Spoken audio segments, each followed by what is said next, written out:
Hi guys, magandang araw po sa inyong lahat. Ito naman pong kaibigan si Jake. Sa video natin ngayon, pag-usapan po natin ang pag-endorso ni VP Sara sa alyansang senatorial bets Amy Marcos and Camille Villar.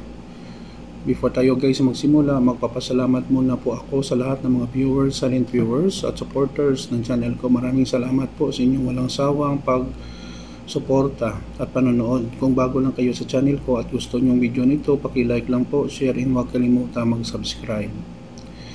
Medyo naguguluhan po tayo, no? Kasi si VP Sara, sana po ang sinusuportahan niya na lahat. Wala nang ibang partido ang PDP laban. Pero sa ngayon guys, may sinuportahan siyang dalawang senatorial sa kabilang partido, sa alyansang senatorial bets, Senator Amy Marcos and aspiring senatorial bets Camille Villar.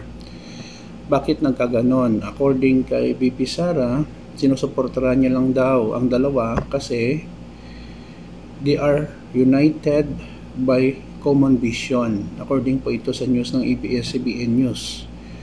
Ano po yun ang common vision? A peaceful and prosperous Philippines. Nako, saan nila nakuha to?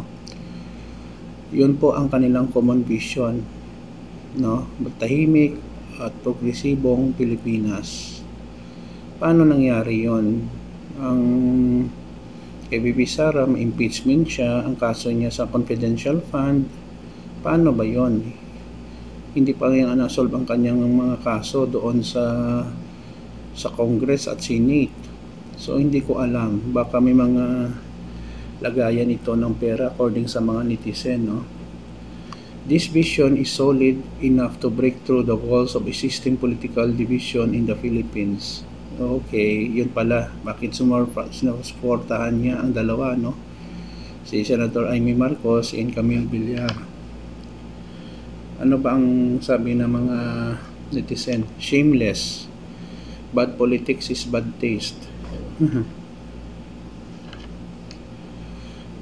We know how the Duterte camp plays politics. They don't trust Amy, but they need someone that can obtain info from the inside, and they need money, Villar, financial supports, and connection to stay relevant. Tama naman po, no? No, I mean Camille, please get out of your sight. Ibig sabihin niya, beyond the payment, beyond the money, ay bibigay yun dalawa, is boboto nila during impeachment.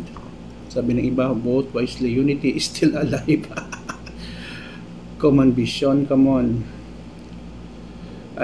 Amy survey results are fast declining.